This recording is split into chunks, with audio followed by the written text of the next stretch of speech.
viajeros poblanos quiere tomarte de la mano y llevarte a viajar por todo el mundo a través de la imaginación. Y es que el 5 de enero de 1988, el doctor Duraid Ibn al-Simah, del Departamento de Antigüedades de Egipto, abrió una tumba en la orilla occidental del Nilo, en el Valle de los Nobles, y entró en ella. El motivo de que esta tumba no hubiera sido excavada previamente fue que en el siglo IX, sobre ella, se edificó una mezquita islámica. Solo después de largas y delicadas negociaciones con las autoridades religiosas, se obtuvo permiso para esa excavación. En cuanto entró al pasaje que conducía a la cámara mortuoria, el doctor al-Simah fue recibido por una maravillosa exhibición de murales que cubrían las paredes y el techo.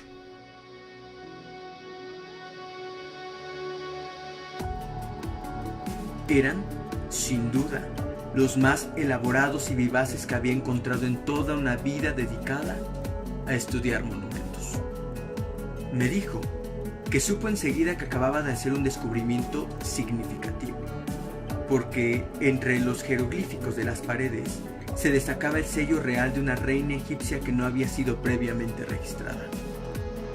Su excitación creció al aproximarse a la cámara mortuoria y sufrió una enorme desilusión al comprobar que los sellos de la puerta estaban rotos y la entrada había sido forzada. En la antigüedad, la tumba había sido robada y privada de su sarcófago y de todos sus tesoros. Pese a todo, el doctor al-Simah pudo fijar con bastante exactitud la época de construcción de la tumba, que se remontaba a esa negra noche de luchas y desastre que agobió a Egipto alrededor del año 1780 a.C.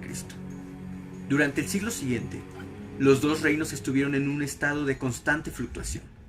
Poseemos escasos registros de los acontecimientos de ese periodo, pero con el tiempo, del caos surgió una corriente de príncipes y faraones que finalmente expelieron al invasor Ixo y elevaron así a Egipto a su periodo de mayor gloria. Me complace pensar que la sangre de Lostris, de Tanus y de Memnón corría con fuerza por sus venas. Solo un año después de que fue abierta la tumba, mientras los asistentes del doctor al-Simah copiaban y fotografiaban las decoraciones de las paredes, se desprendió un sector de la mampostería, revelando un nicho oculto que contenía 10 jarros de alabastro sellados. Cuando el doctor al-Simah me pidió que le ayudara en la transcripción de los rollos de papiro que contenían los jarros, me sentí verdaderamente honrado, pero temeroso. Por cierto, yo no me encontraba en condiciones de trabajar con los papiros originales, en escritura hierática. Ese trabajo lo tuvo que realizar un equipo de egiptólogos internacionales en el Museo de El Cairo. El doctor al-Simah me pidió que reescribiera la transcripción original en un estilo que la hiciera, mucho más accesible para el lector moderno. En vista de ello, he incluido algunos anacronismos dentro del texto. Por ejemplo, en algunos lugares he utilizado medidas de peso y de distancia comparativamente modernos, como kilómetros y kilos. También he cometido la indulgencia de incluir palabras como fantasma, mujer seductora y rufián, que Taita nunca empleó, pero que estoy sin duda alguna seguro hubiera empleado de haber formado parte de su vocabulario. Poco tiempo después de empezar a trabajar en los textos, todas mis reservas empezaron a desaparecer a medida que comencé a involucrarme en el tiempo y en el carácter del antiguo autor, Taita. A pesar de su ampulosidad y de su vanagloria, sentí una gran afinidad y un fuerte afecto por el esclavo Taita, sentimientos que trascendían el paso de un milenio. He terminado comprendiendo lo poco que han cambiado en todo este tiempo las emociones y las aspiraciones del hombre, y experimento una profunda excitación al pensar que hasta el día de hoy, en alguna parte de las montañas de Abisinia, cerca del nacimiento del Nilo, la momia de Tanus todavía yace en la tumba no violada del faraón Mamose. Fragmento tomado del libro Río Sagrado, del autor Wilbur Smith, editorial Planeta de Agostini. Soy Israel Oliver y hemos llegado a nuestro destino, viajeros poblanos.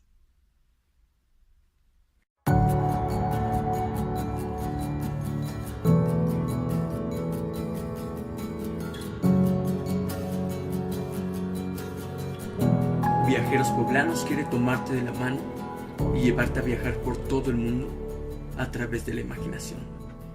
Y es que el 5 de enero de 1988, el doctor Doraif Ibn al-Sima, del Departamento de Antigüedades de Egipto, abrió una tumba en la orilla occidental del Nilo, en el Valle de los Nobles, y entró en ella. El motivo de que esta tumba no hubiera sido excavada previamente fue que en el siglo IX, sobre ella, se edificó una mezquita islámica. Solo después de largas y delicadas negociaciones con las autoridades religiosas, se obtuvo permiso para esa excavación. En cuanto entró al pasaje que conducía a la cámara mortuoria, el doctor al-Sima fue recibido por una maravillosa exhibición de murales que cubrían las paredes y el techo.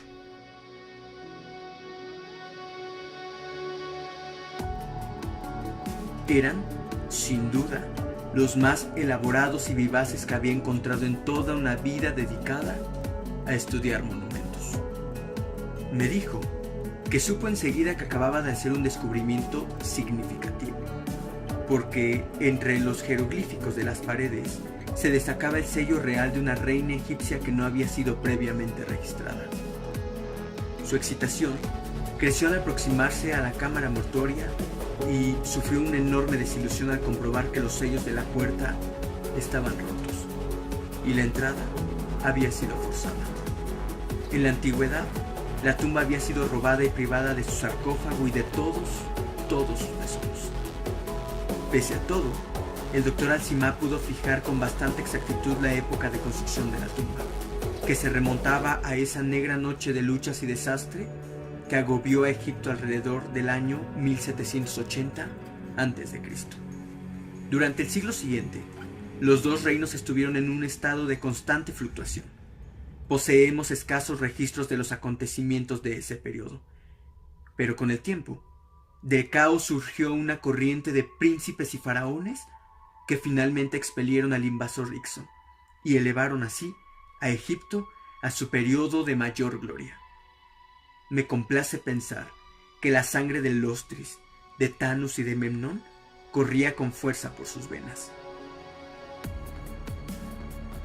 Solo un año después de que fue abierta la tumba, mientras los asistentes del doctor al-Sima copiaban y fotografiaban las decoraciones de las paredes, se desprendió un sector de la mampostería, revelando un nicho oculto que contenía 10 jarros de alabastro sellados.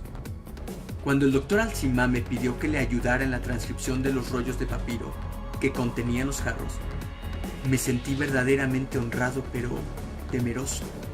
Por cierto, yo no me encontraba en condiciones de trabajar con los papiros originales, en escritura hierática. Ese trabajo lo tuvo que realizar un equipo de egiptólogos internacionales en el Museo de El Cairo. El doctor al-Sima me pidió que reescribiera la transcripción original en un estilo que la hiciera, mucho más accesible para el lector moderno.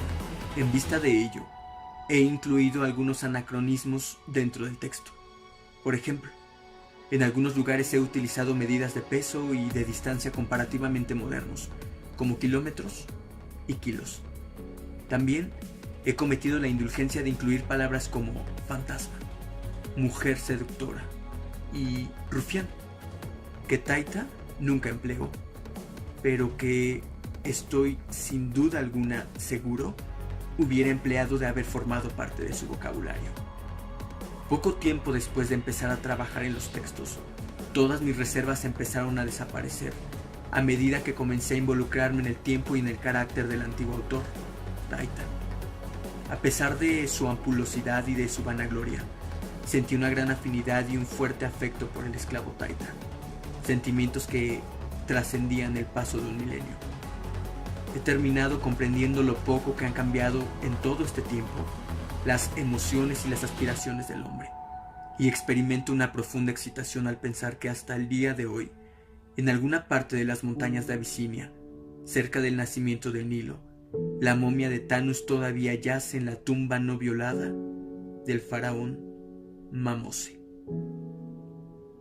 Fragmento tomado del libro Río Sagrado, del autor Wilbur Smith, editorial Planeta de Agostini.